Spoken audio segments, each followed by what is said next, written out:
주님이 원하시는 믿음의 모습을 잘 가꾸어 갔는가? 우리의 신앙 인격은 예전보다도 더 성숙한 방향으로 가고 있는가? 이것을 좀 진지하게 돌아보는 그런 뜻깊은 12월 달이라고 생각이 됩니다. 거룩하신 주님, 사랑과 섬김을 삶을 사셨던 예수 그리스도를 닮아가려고 힘쓰는 우리들, 내 모습 속에서 이러한 주님의 모습을 조금이라도 닮으려고 애쓰는 그런 모습이 있다면 우리는 어제보다도 더 발전한 그런 사람으로 하나님 앞에 세워지는 줄 믿습니다. 여러분도 잘 아시다시피 이제 성탄절을 이제 앞두고 이 12월 달은 주님의 오심, 그 주님의 오심에 대한 기다림을 가지고 우리가 한 달을 이렇게 의미 있게 보내는 대강절 주일입니다. 이 대강절이라고 하는 말은 advent라고 하는 그 어원에서 adventus라고 하는 이 라틴어에서 유래한 말입니다. 그 뜻은 두 가지 뜻이 있는데 하나는 도래, 도착, arrival이라는 뜻이 있고요. 또 하나는 coming, 간다 그런 뜻이 있죠. 그래서 우리가 12월 25일 성탄절이라고 하는 날은 꼭 뭐 그날이 예수님 딱 오신 날로 그 역사적으로 딱 그런 정확한 그런 날짜적인 의미가 아니라 예수님께서 오심을 기념하는 교회의 오랜 전통으로 지켜지는 절기입니다. 예수님께서 2000년 전에 이 땅 가운데 인간의 몸을 입고 오셨던 것이죠. 우리의 죄를 구원하시기 위해서 구원자로 예수님의 이 땅 가운데 오신 그날. 그래서 우리에게는 가장 기쁜 날이고 또 가장 의미 있는 날이라고 얘기할 수 있습니다. 그러나 우리가 대강절을 통해서 과거에 2000년 전에 오신 예수님만 기억하고 기념하는 것이 아니라 두 번째 의미는 예수님의 재림입니다. 다시 오실 주님. 그래서 우리는 대강절을 통해서 오신 주님과 오실 주님, 우리에게 오실 주님을 기다리면서 이 기간은 기다림의 기간이고 그런 의미를 가지고 지키는 절기입니다. 이 대강절 절기의 예전으로 쓰여지는 그 색깔은 보라색입니다. 보라색. 우리가 초를 오늘 대강절 첫째 주일 초를 불을 붙였는데요. 둥근 월계수 화환을 이용해서 거기에 4개의 초가 있습니다. 이 초가 다 의미가 있습니다. 3개의 초를 보면은 보라색이에요. 보라색. 그리고 하나는 핑크색, 분홍색입니다. 보라색은 회개를 상징합니다. 회개. 주님을 맞이하는데 우리의 죄를 깨끗이 회개하고 깨끗한 몸과 마음으로 주님을 맞이할 수 있는 그 회개. 그것이 이제 보라색이 나타내는 의미입니다.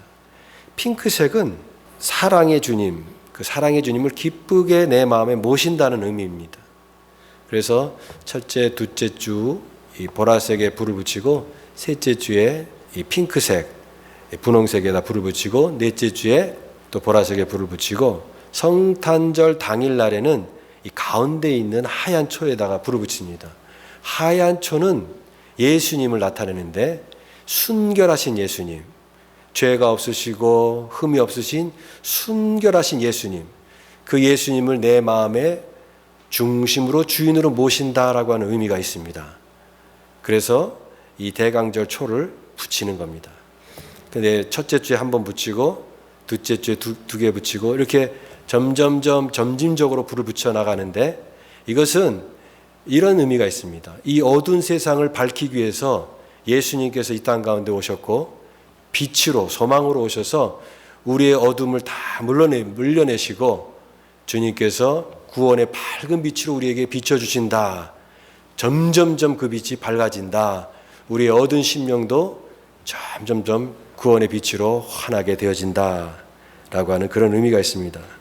그러므로 저는 우리 성도들과 함께 이 대강절을 맞이하면서 우리 신앙의 과거와 현재와 미래를 또 뜻깊게 생각해 보고 싶습니다. 과거는, 우리 신앙을 점검하는 과거는 우리의 죄에 대해서 예전에 지었던 우리의 죄악들, 지난날의 죄악들을 회개하는 의미가 있습니다. 다시 한번 새롭게 우리의 신앙을 결단하고 예수님이 우리 마음속에 중심으로 오시옵소서. 나의 삶을 주님께 드리기 원합니다. 그런 의미가 있습니다. 또 우리 신앙의 현재는 이 초를 보면은 초는 자기 자신을 다 태워서 불을 밝히는 것이죠. 마찬가지로 우리 그리스도인의 삶은 이타적인 삶을 살아가는 것이죠. 나 자신의 것을 태워서 주변을 밝히는 초처럼 오늘 이 시대 속에 소외되고 외로운 이웃이 있는가? 내 주변에 그리스도의 사랑으로 내가 돌봐야 될 그런 형제와 자매가 있다면 그리스도의 사랑의 빛으로 그에게 찾아가서 주님의 사랑을 전달하는 겁니다. 그래서 예수 그리스도의 사랑을 실천하는 절기, 그것이 대강절의 또 뜻깊은 의미가 되겠습니다. 우리의 신앙의 미래적인 측면으로 또 마지막으로 말한다고 한다면 이제 영광 중에 오실 주님께서 과거 2000년 전에 오신 그 주님이지만 또한 그 주님은 앞으로 우리에게 오신다고 약속하셨으니까 그 주님의 영광의 주님의 오심을 기다리는 겁니다. 우리 신앙은 기다리는 신앙이고 또 주님의 오심을 우리가 준비하는 그런 신앙입니다. 이 세상 속에 살지만 이 세상 속에 속한 존재가 아니라 우리의 시민권은 하늘에 있다라고 하는 말씀처럼 저 영원한 천국에 대한 이 소망과 하나님 나라를 바라보면서 주님의 오심을 기다리는 오늘의 신앙, 그래서 언제든지 주님 앞에 설 수 있는 깨어있는 믿음, 내 신앙이 잠자는 신앙이 아니라 날마다 깨어 언제 주님 오신다 할지라도 주님 앞에 기쁨으로 나갈 수 있는 그런 깨어있는 신앙으로 살아가야 된다라고 믿습니다. 그래서 우리 대강절을 통해서 이런 의미를 여러분 생각하시면서 그 깊은 신앙의 길을 계속해서 추구하는 우리 모두가 되시기를 간절히 바랍니다. 결국 주님께서 이 땅 가운데 오신 것은 왜 주님이 오셨습니까? 우리에게 구원을 주시기 위해서 오신 것입니다. 근데 그 구원은 차별이 없는 구원이다라고 하는 것입니다. 차별이 없는 구원. 그 차별 없는 구원의 은혜를 주시기 위해서 우리에게 오셨습니다. 오늘날 이 세상 속에는, 사회 속에는 사람과 사람 사이에 다 차별이 있죠. 차별을 합니다. 내가 가지고 있는 어떤 기득권 때문에 또 내가 갖고 있는 어떤 그런 것을 지키기 위해서 그걸 누리지 못하는 사람을 차별하고 또 따돌리기도 하고 그런 어떤 구분을 짓는 그런 세상 속에 살고 있습니다. 그런데 이 차별한다라고 하는 것은 인간의 어떤 교만 또 어떤 이기심에 비롯된 것이 차별입니다. 그러니까 차별이 없어져야 되는 것이죠. 다 인간은 똑같은 존재이고 하나님 앞에서는 다 평등하게 지음받은 존재인데 자기가 갖고 있는 어떤 것 때문에 누구를 차별한다, 또 내가 차별당한다라고 하는 것이 얼마나 불평등한 것이겠습니까? 차별이 있는 곳에는 평화가 없습니다. 차별이 있는 곳에는 갈등이 생길 수밖에 없습니다. 차별이 있는 곳에는 분쟁과 다툼이 생길 수밖에 없고 이 전쟁의 그런 것들이 결국은 이렇게 항상 이 인간 사이에 이런 차별 또 갈등 이런 것 때문에 끊임없이 멈추지 않고 있는 것입니다. 그런데 여러분, 이 복음 안에서도 차별이 있으면 어떻게 되겠습니까? 복음 안에서 차별이 있다고 한다면 그것은 복음의 본질을 훼손시키는 것이 될 수밖에 없습니다. 오늘 우리가 같이 읽었던 이 사도행전 15장 말씀에 보면은 초대교회가 이제 제자들이 하나님의 성령을 받고 예루살렘과 온 유대와 사마리아 땅끝까지 이르러 내 증인이 되리라. 주님의 성령이, 약속하신 성령이 오셔서 이제 초대교회가 왕성하게 복음의 은혜를 경험했습니다. 그리고 그들은 주님의 말씀처럼 자신들만의 믿음에 머물지 않고 그 복음의 비밀을 사람들에게 전하기 시작했습니다. 사마리아에게 전하고 유대에 전하고 또 땅끝까지 이르러, 그래서 바울이 전도 여행을 통해서 먼 곳까지 가서 이 복음을 전하는데, 참 놀라운 것은 이 복음을 전할 때마다 물론 모든 사람이 다 돌아오는 것은 아니지만 이방인들이 특히 이 복음을 받아들여서 주님을 믿겠다고 돌아오는 수많은 회심한 영혼들이 있었다라고 하는 것이죠. 그래서 이 이방인들이 하나님의 뜻이 결국 이방인의 문을 활짝 여시는구나. 구원의 복음이 유대인에게만 아니라 이방인에게도 활짝 열려서 누구든지 예수 그리스도를 믿고 그 주님의 이름을 의지하면 다 구원받게 하시는구나. 그래서 초대교회는 이 복음을 담대하게 전했던 것입니다. 그런데 오늘 이 15장의 문제가 딱 생긴 것입니다. 이방인들이 회심해서 하나님의 백성이 되고 구원받는 자녀가 된다라고 하는 이 놀라운 은혜가 있었지만 이미 기존의 유대인들에게는 이것이 조금 불편한 것이었습니다. 왜냐하면은 이방인들이 유대인도 아닌데 이방인들이 율법도 지키지 않고 할례도 받지 않고 아무런 자격 조건도 없는 저런 이방인들이 우리가 오랫동안 해왔던 이 유대교의 전통을 전혀 받지도 않았는데 이렇게 구원받는다고 하니까 그것이 뭔가 시기심이 있었던 거죠. 그래서 여기에 어떤 사람들이 유대로부터 내려와서 형제들에게 가르치되 너희가 모세의 법대로 할례를 받지 아니하면 능히 구원을 받지 못하리라.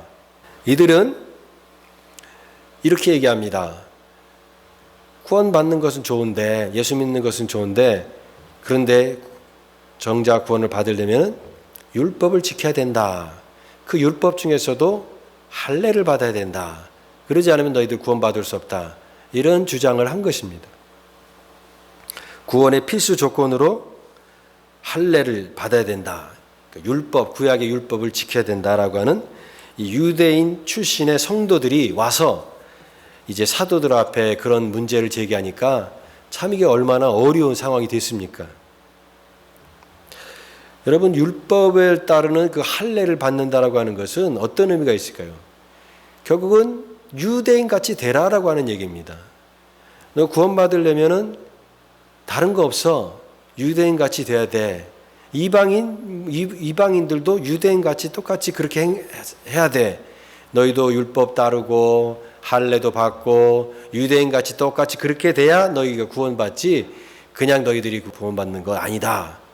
이런 주장을 한 것이에요. 이 어떤 사람들이 왜 이런 얘기를 했을까? 아마도 이 사람들이 아까도 얘기했던 것처럼 그런 시기심 또 자기네들만이 소수가 되고 이방인들이 점점 많아지니까 이 다수에 밀리는 어떤 위기의식에서 그런 문제 제기를 한 것이 아닐까 생각도 되기도 합니다만 그러나 이들은 정말 복음의 본질을 잘 모르는 것이죠. 이건 완전히 복음이 아니라 다시 율법으로 돌아가는 그런 주장을 한 것입니다. 그래서 사도 바울은 이들에 대해서 항상 경계를 합니다. 그래서 갈라디아서 말씀해 보면은 우리가 갖는 그리스도 안에서의 자유를 엿보려고 가만히 들어온 형제들이다 이렇게 얘기합니다. 예, 이거는 복음이 아니고 다시 유대교를 지키고 율법을 지키고 할례를 받고 하는 것은 유대인같이 똑같이 돼야만 구원받는다라고 하는 그런 주장이다. 그러나 우리가 믿는 이 복음은 그것이 아니다라고 하는 것이죠. 만약에 이 문제를 이제 잘 해결하지 못하고 이들의 주장을 만약에 받아들여서 결론이 났다고 한다면 어떻게 되겠습니까?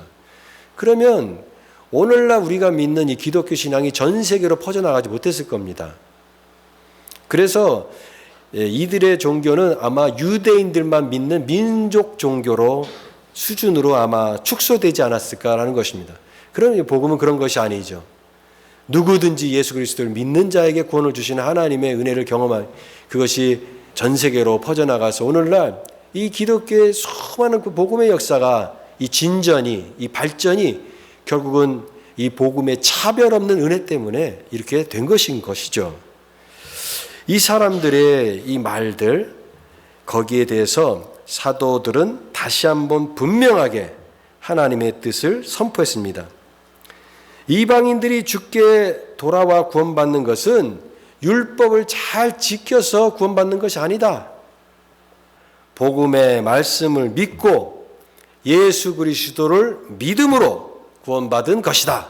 이것을 분명하게 선포한 그런 중요한 장이 바로 이 사도행전 15장의 내용인 것입니다. 여러분 그렇습니다. 구원은 우리가 어떻게 받습니까? 우리가 착한 일에서 받습니까? 우리가 무슨 선행을 많이 쌓아서 그렇게 받습니까? 아닙니다. 율법을 다 지켜서. 그럼 여기에 어떤 사람들처럼 그들은 우리 할례를 받았다.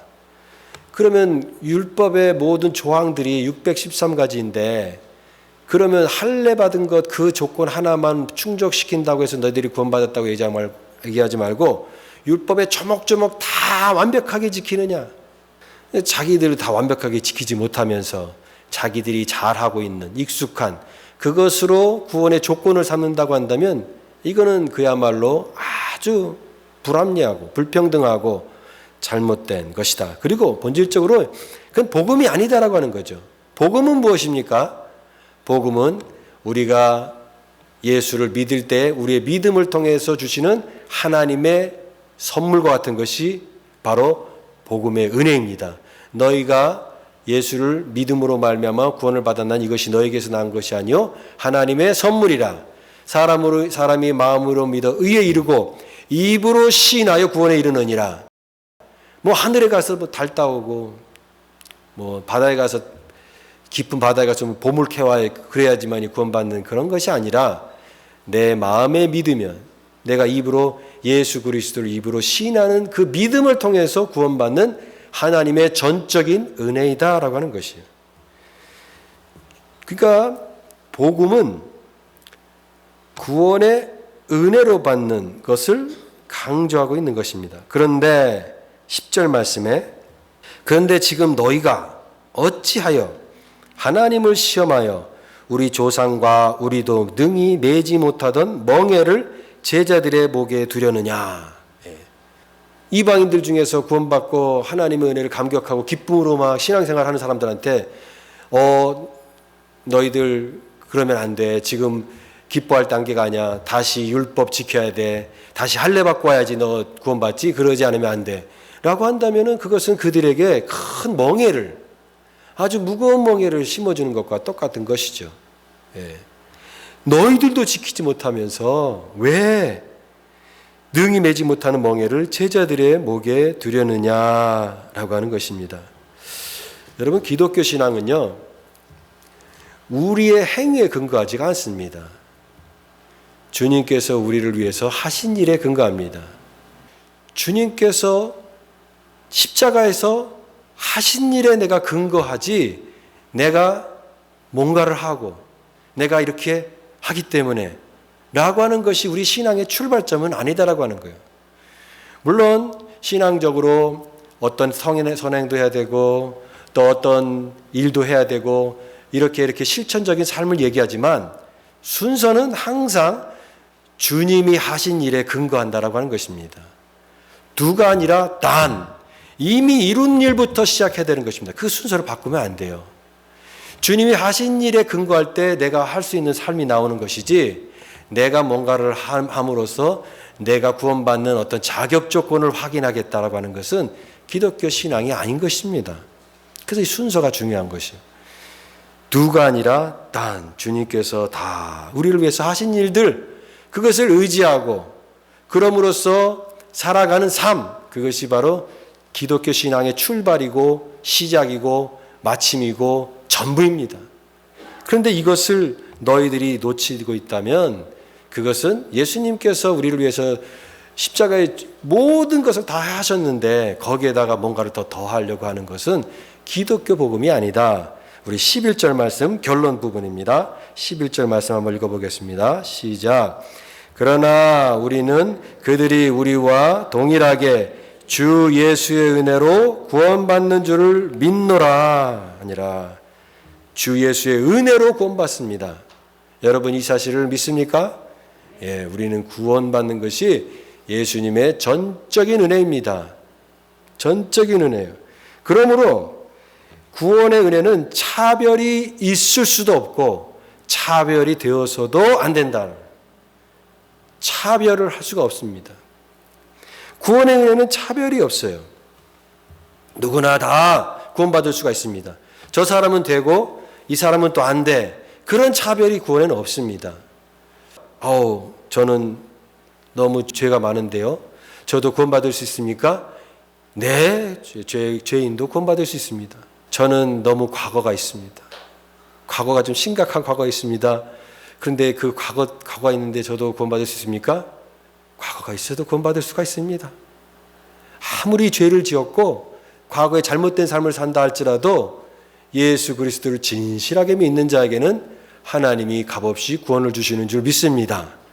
그러니까 우리가 자격을 따지지 마시라는 거예요. 오늘 만약에 예배 드리는데 자격 있는 사람만 예배 드리세요. 자격 있는 사람만 오세요. 그러면 우리 다 자격 없잖아요. 네, 다 자격 없습니다. 여러분, 구원은요, 자격 있는 자를 부르는 것이 아니라 자격 없는 자를 초청하는 초청이에요. 네. 그래서 우리가 아무런 자격도 없지만 주님의 은혜를 의지하여 예배 드리는 겁니다. 십자가에 가까이 나아가는 거예요. 하나님의 자녀가 되는 것입니다. 이것이 너에게서 난 것이 아니요 하나님의 선물이라. 근데 선물 받은 사람이 다 똑같이 선물 받은 사람에게 너는 뭐 했는데 이거 선물 받아? 자기도 뭘 했기 때문에 받은 게 아닌데 누구를 차별합니까? 누구를 더 높이고 그렇게 할 수가 있습니까? 그럴 수 없다라고 하는 것이에요. 구원은 차별이 없는 전적인 하나님의 은혜다라고 하는 것입니다. 오늘 이것을 분명히 선포한 이 부분은 절대 타협할 수 없는 기독교 신앙의 본질이기 때문에 사도들은 더 신중했고, 그러나 이 일 때문에 교회가 어떤 이방인들에게 복음을 전하는데 어떤 갈림길이 되거나 어떤 그런 장애물이 되지 않도록 그들은 최선을 다해서 이 문제를 하나님 앞에 기도하면서 이것을 잘 은혜스럽게 화합하고 해나갔던 것입니다. 저는 오늘 말씀을 통해서 결론을 이렇게 맺고 싶습니다. 우리는 이 말씀을 비추어서 우리는 어떤 사람이 되어야 되는가? 은혜로 받은 구원임을 알고 차별이 아닌 하나님의 은혜 안에서 하나됨을 힘쓰는 교회가 되고자 하는 것입니다. 여러분, 하나됨이 중요합니다. 차별이 있으면요, 하나가 될 수 없어요. 차별이 있으면 이게 우리가 한 형제자매가 될 수가 없습니다. 누가 더 높니? 누가 더 귀하니? 교회 안에서 절대 이 사람이 더 귀하고 저 사람이 덜 귀하고 그런 거 없습니다. 다 지금 이제 신앙생활 하는 사람도 그렇고 신앙생활 오래 하는 사람도 그렇고 다 하나님 보실 때 다 존귀한 하나님의 자녀인 줄 믿습니다. 그러니까 우리가 나는 신앙생활을 40년 했다, 50년 했다. 그런 것이 혹시 다른 사람에게 어떤 차별로 나타나는 것을 항상 우리는 조심해야 되는 것이죠.